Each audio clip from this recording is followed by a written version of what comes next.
क्या कर रही हो टुनी चिड़िया? ये अनाज कहाँ ले जा रही हो? कहीं नहीं, अपने घर ले जा रही हूँ।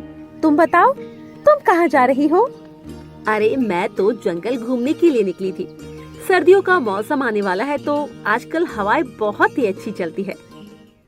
ये तो तुमने बिल्कुल ठीक कहा, पर क्या तुम अपने लिए खाना जमा नहीं कर पा रही हो? मैं तो अनाज और लकड़ियाँ पहले से ही इकट्ठे कर लूंगी। ये तो बहुत अच्छी बात है, पर मैं इन सब चीजों में नहीं पड़ती। मुझे तो बस घूमना फिरना बड़ा अच्छा लगता है।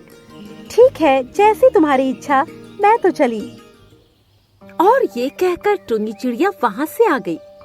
घर आकर उसने अपना अनाज जमा कर दिया।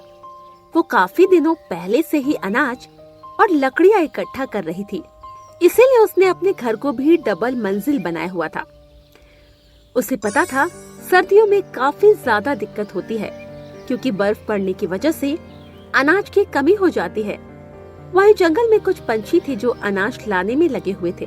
जल्दी जल्दी काम कर लो, पता नहीं कब सर्दियाँ शुरू हो जाए। आज सुबह उठा तो लग रहा था जैसे सर्दियाँ आ गई हो। मैं तो घबरा ही गया। तभी तो कहती हूँ अनाज इकट्ठा कर लो, पर आप है कि सुनते ही नहीं। इतना आलस अच्छा नहीं होता है। अरे कहाँ कर रहा हूँ आलस, इकट्ठा तो कर ही रहा हूँ अनाज। देखना, इस बार सर्दियों में हमारे पास घर पर काफी अनाज होगा। और ये कहकर कालू कौवा अनाज लाने में लगा हुआ था। वो जंगल के पास खेतों से अनाज लाया करते थे, क्योंकि वहाँ के किसान उन्हें अनाज दे दिया करते थे, क्योंकि वो उनके खेतों को कीड़े मकोड़े से बचाते थे, जिस वजह से किसान पंछियों से कुछ भी नहीं कहा करते। धीरे धीरे समय गुजर रहा था। सर्दियाँ शुरू हो गई। सभी पंछी आराम से अपने घरों में बैठे थे। टुनी चिड़िया ने अपने पति टुना चिड़ा से कहा, लगता है इस बार सर्दियाँ बहुत ज्यादा पड़ने वाली है। देख नहीं रहे हो, शुरुआत में ही कितनी सर्दी है। हाँ, लगता तो यही है। ऐसा ना हो कि खाने की कमी पड़ जाए, क्योंकि सर्दियों में खाना ज्यादा खाते हैं। आप चिंता मत कीजिए, मैंने तो इतना खाना इकट्ठा कर लिया है कि हम लोग आराम से इस बार की और अगली बार की सर्दियाँ गुजार देंगे। ये सुनकर टुना चिड़ा बहुत खुश हुआ। दूसरी तरफ टुनटुन चिड़िया काफी परेशान थी, क्योंकि खाना इकट्ठा न होने की वजह से अब उसे काफी सारी दिक्कतों का सामना करना पड़ रहा था। क्योंकि ठंड के मौसम में वो खाना लेने नहीं जा पाया करती, जिस वजह से उसे कभी कभार भूखा ही रहना पड़ता। एक दिन उसने अपने आप से कहा, अरे नहीं, अब मैं क्या करूं? मेरे पास तो अनाज ही नहीं है। लगता है इस बार सर्दियों में भूखा ही रहना पड़ेगा। पर इस तरह मैं भूखी नहीं रह सकती हूँ। मुझे खेतों की तरफ जाना ही पड़ेगा। और ये कहकर टुनटुन चिड़िया खेतों की तरफ उड़ गई। पर ठंड ज्यादा होने की वजह से वो एक जगह पर गिर गई। तभी वहाँ पर टुनी चिड़िया आ गई और उसने देखा टुनटुन चिड़िया बेहोश पड़ी हुई है। उसे इस तरह देखकर टुनी चिड़िया ने अपने पति को बुलाया। फिर वो दोनों उसे घर ले आए। घर लाने के बाद उन्होंने उसे गर्म कपड़ों में दबा दिया। उस दिन तो टुनटुन चिड़िया को होश नहीं आया, पर अगली सुबह टुनटुन चिड़िया ने देखा वो टुनी चिड़िया के घर पर है। इस पर टुनी चिड़िया ने कहा, अब कैसी हो तुम? तुम बेहोश कैसे हो गई थी? मैं खाना लेने जा रही थी और शायद ठंड की वजह से बेहोश हो गई।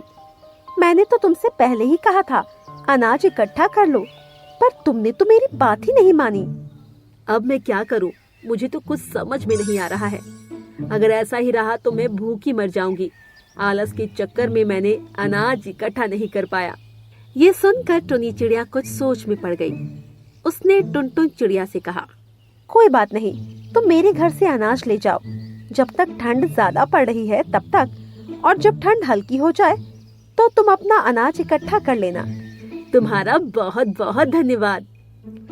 इसके बाद टुनी चिड़िया ने टुनटुन चिड़िया को अनाज दिया और वहाँ से चली आई। दूसरी तरफ जंगल के काफी सारे ऐसे पंछी थे जिनके पास अनाज बिल्कुल नहीं था, क्योंकि किसी को कोई दिक्कत थी, जिस वजह से वो अनाज इकट्ठा नहीं कर पाए।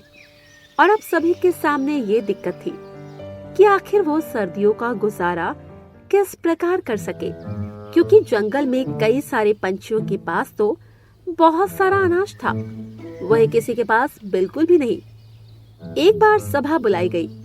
सभी पंछी आग के सहारे बैठकर पंचायत करने लगे। अरे जंगल में अनाज की काफी ज्यादा कमी हो गई है, हमें कुछ न कुछ करना ही चाहिए। कह तो तुम बिल्कुल ठीक रहे हो, मेरे पास भी बहुत कम अनाज बचा है। मैंने तो सोचा था इस साल सर्दियों में आराम से गुजारा हो जाएगा, पर लगता है अब गुजारा नहीं हो पाएगा। क्यों? क्या तुम लोगों ने अनाज इकट्ठा नहीं किया? हाँ किया तो था, पर सर्दियों में ज्यादा भूख लगती है, इसीलिए सब खत्म हो गया। मेरे पास तो बिल्कुल भी अनाज नहीं है। मेरी मदद तो टुनी चिड़िया ने की। अगर उसने मेरी मदद न की होती तो मैं तो मर ही जाती। मेरे पास भी बिल्कुल अनाज नहीं है। मैं तो अपना जैसे तैसे गुजारा कर रहा हूँ, पता नहीं अब क्या होगा। उन सभी पंछियों की बात सुनकर कालू कौवा ने कहा, ठीक है, देखते हैं इसका हल क्या निकलता है। वैसे आज का दिन देखकर लगता है कल धूप निकल सकती है, तो कल आप सभी अनाज इकट्ठा कर लेना। वैसे भी भले ही छोटा दिन हो, पर हम लोग इतना तो अनाज कर ही लेंगे कि अपना गुजारा कर सकें। और ये कहकर सभा खत्म हुई। अगले दिन तेज धूप निकली। सभी पंछी अनाज लेने के लिए गए, पर टुनटुन चिड़िया ने फिर से आलस दिखाया और उसने कहा, अरे टुनी चिड़िया है तो अनाज लेने के लिए, मुझे मेहनत क्यों करनी। और ये कहकर वो अनाज लेने नहीं गई। दूसरे दिन फिर से बहुत ज्यादा सर्दी पड़ी। टुनटुन चिड़िया का फिर से अनाज खत्म हो चुका था और वो टुनी चिड़िया के घर अनाज मांगने के लिए गई। अरे टुनी चिड़िया, मेरा अनाज खत्म हो गया है, तो तुम मुझे अनाज दे दो। क्या?